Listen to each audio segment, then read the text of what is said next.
વડોદરા શહેરના સયાજી હોસ્પિટલમાં સનસ્ટ્રોક દર્દીઓ માટે ખાસ વોર્ડ શરૂ કરવામાં આવ્યો છે। ઉનાળાની શરૂઆત થતાં જ કાળઝાળ ગરમીની શરૂઆત પણ થઈ ગઈ છે, ત્યારે વડોદરા શહેરના સયાજી હોસ્પિટલમાં સનસ્ટ્રોકના દર્દીઓ માટે ખાસ વોર્ડ શરૂ કરવામાં આવ્યો છે। તંત્ર દ્વારા હોસ્પિટલના ઇમરજન્સી મેડિસિન વિભાગના પ્રથમ માળે શરૂ કરવામાં આવ્યો છે વોર્ડમાં 20 બેડની સેવાઓ ઊભી કરવામાં આવી છે। જરૂર પડે તો બેડની સંખ્યામાં વધારાની પણ તંત્રની તૈયારી છે। આ વર્ષે વધુ ગરમી પડવાની હવામાન વિભાગે આગાહી કરી છે। દર્દીઓની સંખ્યામાં વધારો થવાની શક્યતાઓ સેવાઈ રહી છે। અસહ્ય ગરમીમાં ડિહાઇડ્રેશન, ચક્કર આવવા, બેભાન થઈ જવાની શક્યતાઓ સેવાઈ રહી છે। એસએસજી હોસ્પિટલ એ મધ્ય ગુજરાતની સૌથી મોટી હોસ્પિટલ છે। અહીંયા ગરમીની સિઝનમાં પણ આજુબાજુના તમામ વિસ્તારોમાંથી દર્દીઓ આવતા જ હોય છે।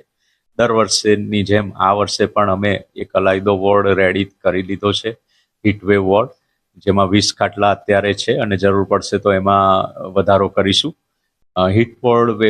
હીટવેવ વોર્ડમાં તમામ સ્ટાફને એલર્ટ કરી દેવાયો છે, ત્યાં પોસ્ટિંગ પણ કરી દેવામાં આવ્યું છે અને તમામ સ્ટાફને સેન્સિટાઇઝ પણ કરી દેવામાં આવ્યો છે। ટ્રેનિંગને જે બી આપવા જેવું હોય એ પણ એનું કાર્યવાહી ચાલુ જ છે।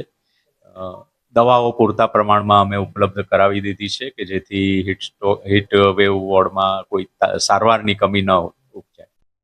હા, હીટવેવથી દર્દી સિરિયસ થઈ શકે છે, કારણ કે લૂ લાગવાથી શરીરમાં ઘણા બધા ચેન્જીસ આવતા હોય છે અને એમાં સિરિયસ થવાના ચાન્સ પણ રહે જ છે। પબ્લિકને તો હું એટલું જ કહીશ કે બની શકે તો ગરમીમાં તડકામાં નીકળવાનું ટાળે, ખુલ્લા સુતરાઉ, ખુલ્લા કપડાં પહેરે અને જો તડકામાં નીકળવાનું જ થાય તો માથું ઢાંકેલું રાખે અને પુષ્કળ પ્રમાણમાં પ્રવાહી લે અને પૌષ્ટિક ખોરાક લે।